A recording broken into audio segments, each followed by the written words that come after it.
want to tell you a secret. Don't tell anyone. I live right across the street from the Graniteville Wetland and Forest, but no one is supposed to know what happened here. It was too terrible, so it has to be kept a secret. That's why it wasn't reported by the newspapers, and it hasn't been mentioned by our politicians. They want to hide that they were wrong. So don't tell anyone.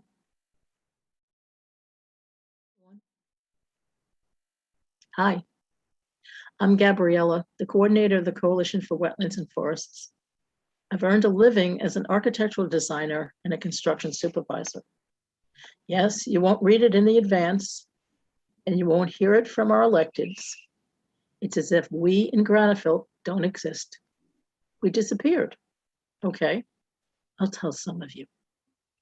Dozens of folks right across the street from the wetland flooded badly for the first time ever. It happened right after workers cut down 18 acres of forests and compacted the soil in the wetlands. They've told you about other neighborhoods in other parts of Staten Island, but not ours. Why is that? Why don't they mention us? Is it because some of them don't want to be blamed?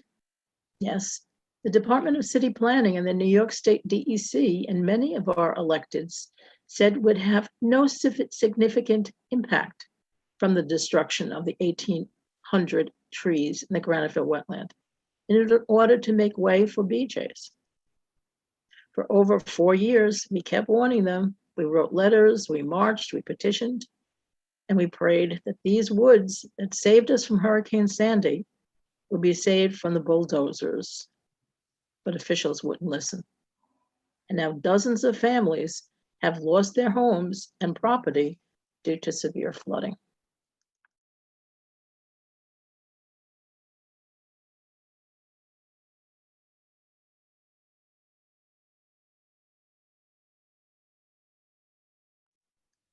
Many of the folks in government who made these decisions have either retired, have new jobs in Washington, or are pretending we don't exist and not impacted.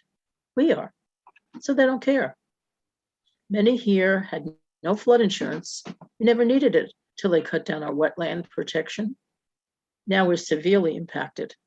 We're worried about future flooding.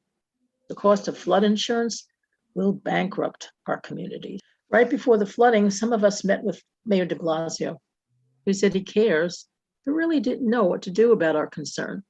He asked the Department of City Planning to meet with us and get back to him.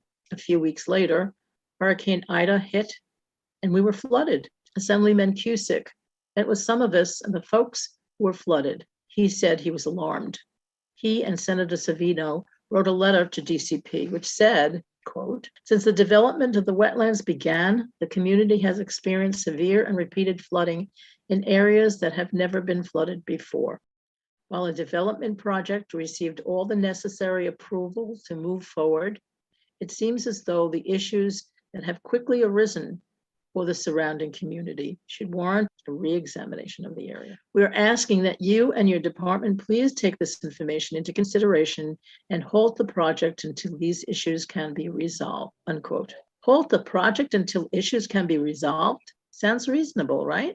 But according to DCP, the agency that allowed this BJ's project to proceed in the first place, quote, there is no process in place at DCP to rescind City Council land use approvals, DCP told us. It seems that everyone is suddenly powerless. Now we have another big concern.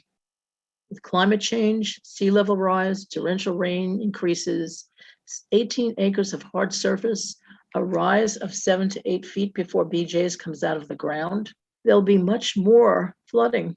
Just 2 days ago, the mayor put out a map that indicates that the North Shore of Staten Island is in trouble, maybe more than anywhere else. Are we surprised? We had been saying this for years. So Mayor de Blasio, we wonder what you are going to do about Graniteville. How will you protect us from flooding now that the wetland is gone? Has Governor Hochul even been told about what is happening to our community? Is DEP, who denied us a blue belt, reconsidering? Are they considering that this is not fair, that the South Shore has many dozens of blue belts and we on the North Shore have not even a single one. And Graniteville Freshwater Wetland would be a perfect place for one. Does anyone really care about placing a blue belt in this Black and brown community? Our neighborhood has flooded badly. Can we count on New York City agencies and our elected to make things better for us? Or can we expect things to get worse? So to those who care, please share this secret so that all North Shore neighborhoods know what happened to us. What we learned from this experience is beware of developers wielding power and who come to hearings with a barrage of lawyers and lobbyists from well-known lobbying firms speaking at length. While community input is limited or non-existent, where public hearings are announced at the last minute or not at all, where decisions are made at times when most people cannot attend, and where negotiations are mostly hidden from us. Beware of government electeds and agencies who try to leave we the people out of the conversations, who ruin our neighborhoods and then walk away. Please share our secret so this can't happen again.